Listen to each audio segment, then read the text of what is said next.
Episode 2674, रेत पानी दुकान।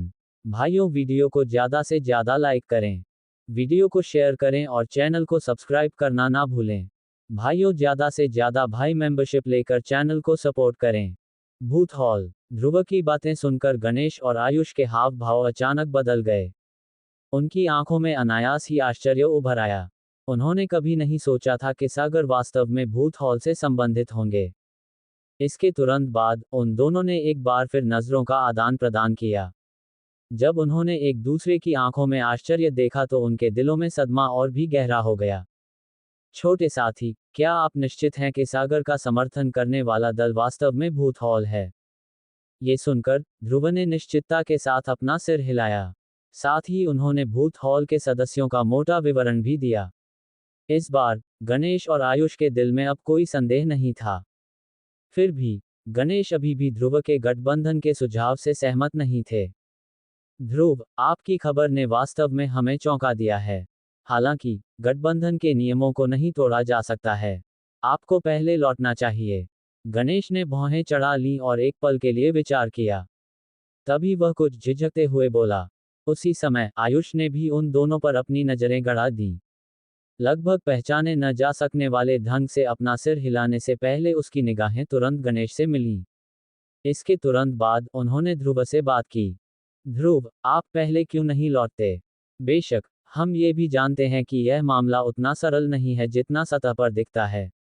सुरक्षित रहने के लिए हम आपसे वादा कर सकते हैं कि गठबंधन निरीक्षण करना जारी रखेगा। यदि ऐसा है, कोई अन्य विकल्प नहीं है, हम निश्चित रूप से आपकी सुरक्षा सुनिश्चित करेंगे। उन दोनों के बार बार समझाने से ध्रुव कुछ हद तक असहाय महसूस करने लगा। धन्यवाद व्यक्त करने के बाद वे स्वयं चले गए। ध्रुव के पत्थर के कमरे से चले जाने के बाद पत्थर के कमरे के भीतर गणेश की जोड़ी के भाव तुरंत गंभीर हो गए। मुझे वास्तव में उम्मीद नहीं थी कि वे वास्तव में इस मामले में भाग लेंगे।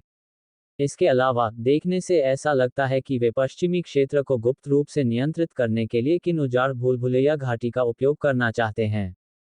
भूत हॉल। कई साल हो गए हैं जब से उनके बारे में कोई बड़ी खबर आई है। ये सोचने के लिए कि वे वास्तव में पश्चिमी क्षेत्र को निगलना चाहते हैं जैसे ही वे सामने आते हैं। उनकी भूख वास्तव में बड़ी है। इस समय उन दोनों ने बार बार ध्रुव और किन उजाड़ भूलभुलैया के बीच लड़ाई के बारे में सोचा। विशेष रूप से जब उन्होंने भूत हॉल के बारे में सोचा तो उन्हें एक अकथनीय बेचैनी महसूस हुई। उन्हें भी इस अजीब दल की बहुत कम समझ थी। हालांकि वे भी मध्य क्षेत्र से थे, लेकिन भूत हॉल के बारे में वे केवल इतना जानते थे कि यह मध्य क्षेत्र में भूत दल नामक एक दल से था। इसके अतिरिक्त गिल्ड लीडर, क्या हमें इसकी सूचना उच्च अधिकारियों को देनी चाहिए? आयुष ने अचानक कहा। गणेश ने अपना सिर हिलाने से पहले एक पल के लिए सोचा। ये बेहतर नहीं है। पश्चिमी क्षेत्र में भूत हॉल अजीब तरह से काम कर रहा है, लेकिन हम नहीं जानते कि अन्य क्षेत्र क्या कर रहे हैं। आइए पहले उन्हें सूचित करें। इसके बाद उच्च अधिकारियों को रिपोर्ट करने में देर नहीं होगी। हमने इसके पीछे के कारण की जांच की है। जिसके बाद आयुष ने अपना सिर हिलाया। पत्थर के कमरे में बैठे दोनों लोग एक बार फिर गहरी सोच में पड़ गए। उसी समय ध्रुव संदिग्ध चेहरे के साथ पश्चिमी क्षेत्र की ओर तेजी से बढ़ रहा था। गणेश और आयुष के चेहरे के भावों से वे भी भूत हॉल से काफी डरते थे। इसके अलावा वे भूत हॉल के लोगों की उपस्थिति से बेहद हैरान लग रहे थे।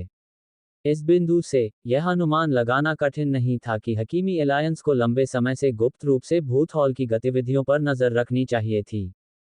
वहां हिमांशु का समूह भी था। इन गुटों के अस्तित्व ने ध्रुव को गुप्त रूप से उनके दिमाग में शामिल कर लिया। उनका अस्तित्व दल का विस्तार नहीं लगता था। इसके बजाय ऐसा लगा जैसे वे एक दूसरे को रोक रहे थे। बहुत जल्दी ध्रुव पश्चिमी पर्वत श्रृंखला में लौट आया। पूर्व को सफलतापूर्वक लौटते देखकर डॉक्टर परी और पर्वत श्रृंखला के बाकी लोग मदद नहीं कर सके, लेकिन चुपचाप राहत की सांस ली। इन लोगों में ध्रुव के बारे में जो सबसे अधिक चिंतित था वह नेहा थी, जिसका सुंदर चेहरा बर्फ जैसा ठंडा लग रहा था। किसी अज्ञात कारण से जब उसने ध्रुव को वापस आते देखा तो उसका दिल वास्तव में अपने आसपास के लोगों की तुलना में कहीं अधिक शांत और खुश था।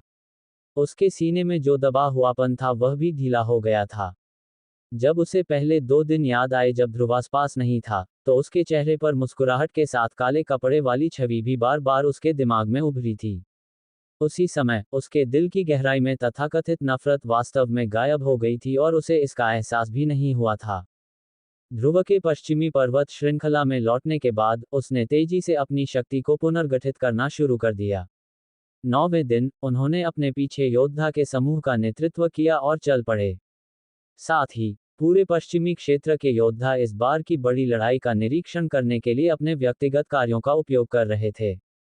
ध्रुव और बाकी लोगों के आने से पहले रेत पानी दुकान पहले से ही लोगों से भरी हुई थी। पश्चिमी क्षेत्र के विभिन्न कोनों से विभिन्न अत्याचारी और दल यहां एकत्र हुए थे।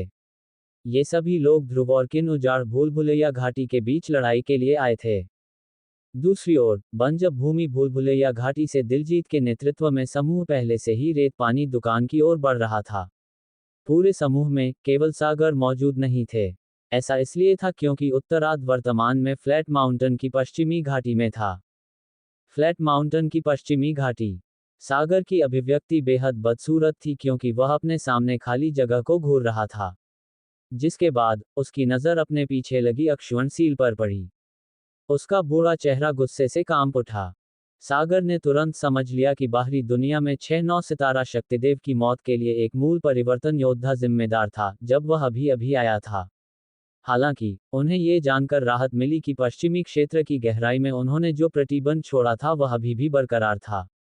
इसका मतलब ये था कि उत्पत्ति परिवर्तन योद्धा ने 6 शक्तिदेव के समूह को मारने के बाद प्रतिबंध को देखा होगा और महसूस किया होगा कि इसमें कुछ गड़बड़ थी। उस इंसान को मुश्किलों के सामने पीछे हट जाना चाहिए था, लेकिन उसे यह उम्मीद नहीं थी कि जब वह प्रतिबंध के पीछे की जगह में दाखिल हुआ, तो वह ये देखकर दंग रह गया कि हालांकि उसने जो प्रतिबंध लगाया था वह अभी भी वहां था, और इसके साथ छेड़छाड़ के कोई संकेत नहीं थे। अंदर के लोग, 30 से अधिक लोग जो इस लड़ाई में निर्णायक थे, वे सभी इस समय गायब थे। न केवल उनकी शक्ति पीछे नहीं छूटी थी, बल्कि सागर भी उनके साथ उनके संबंध को महसूस करने में असमर्थ थे। क्या चल रहा है? क्या चल रहा है? ये किसने किया? ये किसने किया? उद्धरण चिन्ह। फ्लैट माउंटेन की पश्चिमी घाटी की गहराई में सागर ने अचानक अपना सिर उठाया। जैसे ही उसके शरीर से एक शक्तिशाली शक्ति निकली, उसके गले से एक गगनभेदी दहाड़ निकली। एक भयानक विलुप्तिकारी शक्ति ने वास्तव में फ्लैट माउंटेन की पश्चिमी घाटी को एक पल में जमीन पर गिरा दिया था। दुर्भाग्य से, चाहे वह इस समय कितना भी क्रोधित क्यों न हो, उनमें से 30 से अधिक संभ्रांत शक्तिदेव और अंशुल का वापस न लौटना तय था। समय बीतता गया और सहमत बैठक का 10वां दिन हो चुका था। जब सूरज पूर्व से उगाया और पेड़ों की चोटी पर पहुंच गया, तो ध्रुव का समूह रेत पानी दुकान पर पहुंचा। इतने वर्षों के बाद वह पुनः इस स्थान पर आए थे। हालांकि ये पहले ही काफी बदल चुका था। पहली बार वह रेत पानी दुकान में ललिता को एस्कॉर्ट करने के लिए आया था। दुर्भाग्यवश वह आधे रास्ते में ही रुक गया था। दूसरी बार उन्होंने आयुष और 4 महान दल के दल नेताओं से मुलाकात की थी। उस समय वह अभी भी कमजोर था और उसे दूसरों की सुरक्षा की जरूरत थी। हालांकि पलक झपकते ही वह तीसरी बार रेत पानी दुकान पर आ गया था। इस बार ध्रुव पहले से ही पश्चिमी क्षेत्र के योद्धा के शिखर पर खड़ा था। साथ ही उन्होंने पश्चिमी क्षेत्र का भाग्य अपने हाथों में रखा। भाइयों, वीडियो को ज़्यादा से ज़्यादा लाइक करें, वीडियो को शेयर करें और चैनल को सब्सक्राइब करना ना भूलें। भाइयों, ज़्यादा से ज़्यादा भाई मेंबरशिप लेकर चैनल को सपोर्ट करें।